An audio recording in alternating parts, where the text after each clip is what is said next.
एक सेकंड, दीन की बेइज्जती भी नहीं जानती। एक सेकंड, ना नमाज पढ़ा ना रोजा की ना किसी चीज की कर रही है। चलिए मुझसे तमीज़ से बात कर।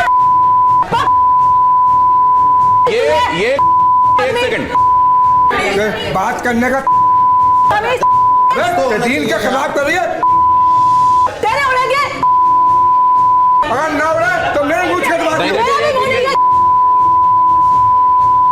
एक सेकंड, एक सेकंड, एक सेकंड।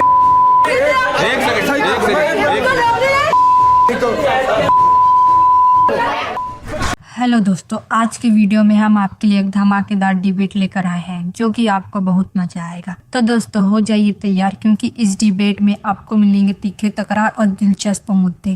तो बिना देरी किए चलिए शुरू करते हैं आज का ये जबरदस्त डिबेट। शैतान की बात कहते हैं, शैतान की बात कर रहे हैं, वो पूछ रहे हैं। अगर देश की बात करो तो शैतान कह रहा है, प्यार की बात करो। अभी नाम तो है नहीं, क्या कह रहे हैं? कुरान ये भी समझ रहे हैं। मैंने उसका तर्जुमा भी बता दिया, तब भी नहीं समझ रहे। देश की बात की तो इन्होंने कहा शैतान खुला घूम रहा है। नहीं, आप गलत कह रहे हैं। कुरान ये कह रहा है, ए ईमान वालों, इस्लाम में पूरी तरह दाखिल हो जाओ। वो कह रहे हैं शैतान कौन है? मैं कह रहा हूँ, पूरी बात तो सुनो। प्राण प्रतिष्ठा का मतलब ये होता है हजरत, मूर्ति में जान डालना। प्राण प्रतिष्ठा इसको कहते हैं। मेरा अकीदा ये है, हर मुसलमान का अकीदा ये है कि अल्लाह के अलावा जान लेने वाला, जान देने वाला कोई नहीं। और आप उसमें प्रोग्राम में चले गए तो ये ईमान के खिलाफ नहीं, इस्लाम के अकीदे के खिलाफ नहीं।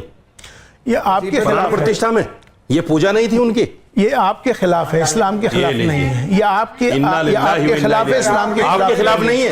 आपके खिलाफ नहीं है, आपके खिलाफ नहीं है क्या? नहीं है। प्राण प्रतिष्ठा आप कर सकते हो मूर्ति में। अब उनका जवाब नहीं है। एक सेकंड, आप अब ये जो इन्होंने सवाल पूछा इमाम साहब, एक सेकंड, इन्होंने कहा हिम्मत है प्राण प्रतिष्ठा की। इस्लाम के हिसाब से बुत में जान डालना, प्रतिमा में जान डालना, ये इस्लाम के हिसाब से सही नहीं है और आप वहां गए। बिल्कुल। क्या इसीलिए कुफ्र का फतवा आपके लिए जारी हुआ? यकीनन ऐसे नहीं तो ये क्या, ये कुफ्र है? नहीं, मुझे एक बात समझने दीजिए। एक सेकंड, कुफ्र से भी आगे बढ़ के, अच्छा, ये कुफ्र से भी आगे बढ़कर, अगर ये शिर्क है, अगर ये कुफ्र से भी आगे बढ़कर शिर्क है, तो अंबर जैदी, क्या रशीदी साहब की निगाह में हर एक वो आदमी जो भगवान की मूर्ति रखकर पूजा करता है वो तो गुनाह करने वाला आदमी हो गया? एब्सोल्युटली। तो हर एक वो आदमी इनकी निगाह में काफिर हो गया? बिल्कुल। तो क्या इनका कहना यह है कि हर एक वो आदमी मजहब के हिसाब से सजा का हकदार हो गया? बिल्कुल।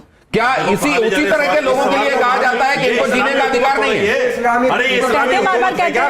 जो सजा दोगे आप, ये इस्लामी हुकूमत है। तो फिर आप ये बताइए, अगर ये इस्लामी हुकूमत नहीं है तो ये पढ़े लिखे लोग नहीं है, और आप पढ़े लिखे लोग हैं। बात को घुमाइए, दोनों बातें कैसे हो सकती हैं? इमाम साहब, ये दोनों बातें कैसे हो सकती हैं? इमाम है, आपने जिम्मेदारी बनती है जवाब देना। ये दोनों बातें इमाम है, इमाम होने के नाते जिम्मेदारी है इनकी जवाब देना। बोल चुके, जिम्मेदारी है इनकी जवाब देना। और ये एक भी बात का तसल्ली बख्श जवाब नहीं दे पाए। दोनों बातें कैसे हो सकती हैं इमाम साहब कि आपने जो किया, ना दुनिया की जानकारी, आपने जो किया वो गुनाह भी हो गया, लेकिन यहाँ शरीयत के हिसाब से तो चीजें चल नहीं रही हैं, इसलिए सजा कैसे मिलेगी? ये दोनों बातें समझाइए जरा। देखिए, ये मेरे और ईश्वर के, अल्लाह के मामलात हैं कि मैंने क्या किया और मैं क्यों गया। आपका जाहिर, आपने जाहिर क्या देखा? सिर्फ जाने पे जाहिर। एक आदमी जाहिर में बुतों की पूजा कर रहा है तो उस पर फतवा आपने देखा, पूजा करते देखा, दिल को नहीं माना जाएगा। नहीं, आप बुत के सामने बैठ के कहो मैं तो अल्लाह अल्लाह कर रहा हूं, कोई नहीं मानेगा। आप बोलिए सर, आप बोलिए, हम लोग सुन रहे हैं, आप बोलते मानेगा। आप बोलिए सर, बोलिए। कोई नहीं मानेगा। नहीं, आप बोलिए, बोलिए सर, बोलिए और बोलिए। कुफ्र फतवा जो लगता है वो जाहिर पे लगता है, जाहिर पे। नहीं, आप चूंकि प्राण प्रतिष्ठा के प्रोग्राम में गए, सबने देखा, ठीक है, इसलिए आपके ऊपर फतवा लगा। आप समझे? मैं माफी मांगता हूं, अल्लाह मैंने आज तक ये मैं तौबा करता हूं, सबके सामने तौबा करता हूं। आप भी कर लो, क्या हर्ज है? मैंने कहा था मुझसे बर्दाश्त नहीं होती ये चीजें। मैं अल्हम्दुलिल्लाह मुस्लिम हूं, मेरा इस्लामिक माइंड सेट है, अल्हम्दुलिल्लाह माइंड सेट है मेरा। एक सेकंड, इस्लामिक माइंड सेट है मेरा, है और रहेगा, बिल्कुल रहेगा। आपके अलावा 3 गेस्ट हैं। अरे भाई तीनों से करा लो ना, करा लो ना।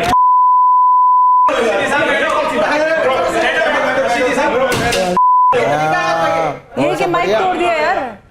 ये तो सब गलत बातें कर रही हैं। नहीं, वो जो आपको समझ में नहीं आएगा वो गलत नहीं हो जाएगा ना सर। कर रहे हैं दीन के खिलाफ, तो कर भाई मेरी मत कीजिए मेरे खिलाफ कभी। आपने जब ये आप दोबारा मत बोलिएगा। आप दीन के खिलाफ कौन बगावत कर रहे हैं? या दीन के खिलाफ है जो मैंने आज पुलिस का विरोध कर दिया आपने। आप कुरान आप कह रहे हैं कि शैतान वाला काम कर रहे हैं। आप होते कौन है बात बोलने वाले? आप होते कौन है बोलने वाले? अथॉरिटी दी किसने दी? उनको लेके भी ऐतराज यही था। कौन शैतानी रास्ते पे चल रहा है? उनको लेके उनको लेके भी ऐतराज यही था। उनको लेके भी ऐतराज दीन का खंजर लेके लोगों को बरगलाते फिरते हैं। आप कुछ नहीं जानती। आप नहीं बोल रहे कैसे बोल रहे हैं कि शैतानी रास्ते पे चल रहे हैं? हाजिर खान साहब, तुमने हाजिर खान साहब ये कि अगर आप शांत रहोगे, वो सही है। अगर आप शांत रहोगे तो बोलिए ना, गलत बोल रहे हैं। उन्होंने तर्जुमा कर दिया। थोड़ी सी अकल लीजिए, थोड़ी सी अकल लीजिए, थोड़ी सी सर, लीजिए। अगर एक दूसरे को बोलने क्यों बोल रहे हैं? अगर एक दूसरे को बोलने ही नहीं दोगे, शांत। गुलाम क्या है कि आपका तरीका गलत है। क्या का तरीका मेरे खिलाफ ये अगर करने की कोशिश मुझे मत समझ। मैं किसी को कुछ नहीं समझता। आदमी समझता हूँ किसी को भी। प्लीज प्लीज प्लीज प्लीज ये क्या प्लीज आप देख नहीं रहे? साजिश कर रहे हैं जनता को भड़काने के लिए। ये सरकार से जुदा समझ नहीं रहे।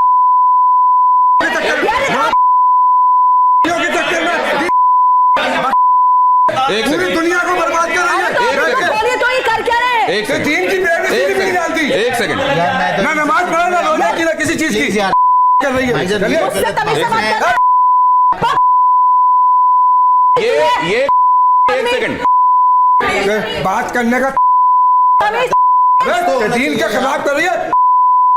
तेरे उड़ेंगे अगर ना उड़े तो मेरे मुझ के दबा नहीं, दो। नहीं, एक सेकंड, एक सेकंड, एक सेकंड।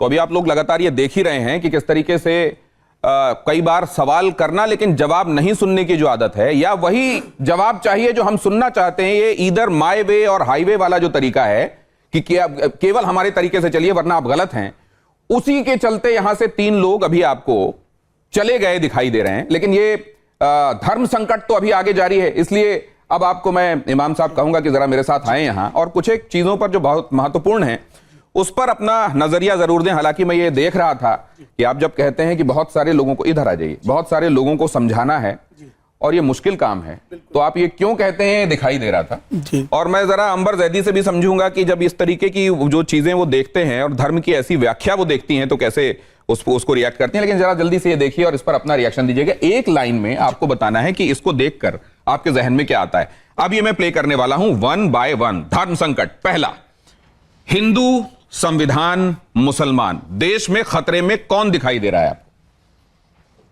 देश में कौन खतरे में दिखाई दे रहा है? हिंदू, संविधान और मुसलमान। मतलब इन तीनों में से कौन है जो खतरे में दिखाई दे रहा है? कोई कह देता है हिंदू खतरे में है, कोई कह देता है संविधान खतरे में है, कोई कहता है मुसलमान इस समय सबसे ज्यादा खतरे में है। आपको खतरे में कौन दिखाई देता है? मुझे तो कोई ऐसा खतरा दिख नहीं रहा। आपको कहीं कोई खतरा नहीं दिखाई दे रहा है? मतलब खतरे से मुराद क्या है कि क्या कहां हिंदू खतरे में है, कहां संविधान खतरे में है, कहां मुसलमान खतरे में? चलिए नेक्स्ट प्ले कीजिए। मुझको कोई इनमें से किसी पर भी खतरा मंडराता हुआ दिखाई नहीं दे रहा है। अगला दिखाइए। क्या बुलडोजर न्याय का प्रतीक है? आपका नजरिया क्या है? देखिए, कानूनन कोई भी काम कानून के दायरे में हो तो वो ज़्यादा बेहतर है। चाहे वो कोई भी एक प्रक्रिया बुलडोजर की कानून के दायरे में ठीक है। अगर कानूनन है तो उसमें कोई बुराई की बात नहीं। कानून के दायरे में चल रहा है अगर बुलडोजर तो वो ठीक है। नेक्स्ट दिखाइए। अगली, क्या देश के विकास के लिए, अगली साइड कहती है यूसीसी जरूरी है, हां या नहीं? देखिए, मुझे लगता है कि ये विषय राष्ट्रीय विषय है मुझे, और राष्ट्रीय विषय में मुझे लगता है कि इसका होना बेहतर होगा। यूसीसी होना राष्ट्र के लिए बेहतर होगा। बेहतर होगा। कौम के लिए कैसा होगा? सभी के लिए अच्छा होगा, उसमें कौम भी आती है देश में। चलिए नेक्स्ट दिखाइए। नेक्स्ट स्लाइड कहती है मुसलमानों का सच्चा रहनुमा कौन है, औरंगजेब या मोहम्मद अली जिन्ना? क्योंकि इनको बहुत बार बहुत तरीके से रहनुमा के तौर पर प्रोजेक्ट पोर्ट्रे किया गया है। इनमें से कौन दिखाई देता है आपको रहनुमा?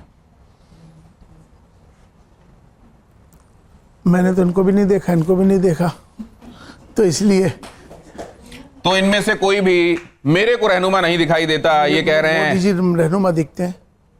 कौन दिखाई देता आपको रहनुमा? नरेंद्र मोदी जी रहनुमा दिखते हैं, जिनको हमने देखा है। ना मैंने उनको देखा, ना मैंने इनको देखा। तो तीसरी तस्वीर आपने लगाई नहीं। मुझको तो नरेंद्र मोदी में रहनुमा मुसलमानों को दिखाई देता है। वैसे इस बात को लेकर बहुत सारे लोग आपको कहते हैं कि आपने चश्मा ही ऐसा लगा रखा है कि आपको उन्हीं में सब कुछ अच्छा दिखाई देता है। क्या कहना, जो अच्छा करेगा उसको अच्छा ही कहा जाएगा। तो क्या ये राष्ट्रीयता का चश्मा है जिससे आप देखते हैं, इसलिए उनमें अच्छा ही दिखाई देती? देश के प्रति समर्पित हैं, देश के लिए लगे हुए हैं, देश को आगे बढ़ा रहे हैं, तो क्यों ना कहा जाए। तो राष्ट्रीयता की बातों में एक बात और समझ लेना चाहता हूं, जब आप करते हैं तो कई लोग इसको कौम के खिलाफ क्यों देखते हैं? उनका अपना नजरिया है। ये नजरिया कायम रहेगा या बदलेगा? बदलना चाहिए, वक्त बदलेगा। ये विशफुल थिंकिंग है, बदलना चाहिए, या ये दुआ है, ये फैसला आप कीजिएगा। अगला देखिए, इनमें एक जैसा क्या है? महात्मा गांधी, मोहन भागवत, एक जैसा क्या है? उस वक्त के वो राष्ट्रपिता, चूंकि उनको तो मैंने देखा नहीं, आज के राष्ट्रपिता मैंने इनको डिक्लेयर किया हुआ है, तो इनको मैंने देखा है। हालांकि उनके लिए एम्बेरेसिंग हो गया था और उन्होंने कहा था कि मुझे ये मत कहिए, आप राजऋषि कह देते हैं, आप राष्ट्रपिता कह देते हैं, और ये वो कहते हैं कि हमको इस तरह की उपाधियां मत दीजिए। लेकिन आप ये कह रहे हैं कि वो तब के थे, ये आज के हैं। आज के हैं और आज भी रहेंगे, और ये आगे भी रहेंगे। राष्ट्रपिता के संदर्भ में ये बातें एक बार फिर से इलियासी साहब कह रहे हैं। नेक्स्ट। तो दोस्तों, आज की डिबेट यहीं खत्म होती है। हमें उम्मीद है कि आपने इस डिबेट का पूरा आनंद लिया होगा। अगर आपको वीडियो पसंद आया हो तो इसे लाइक और शेयर करना ना भूलें।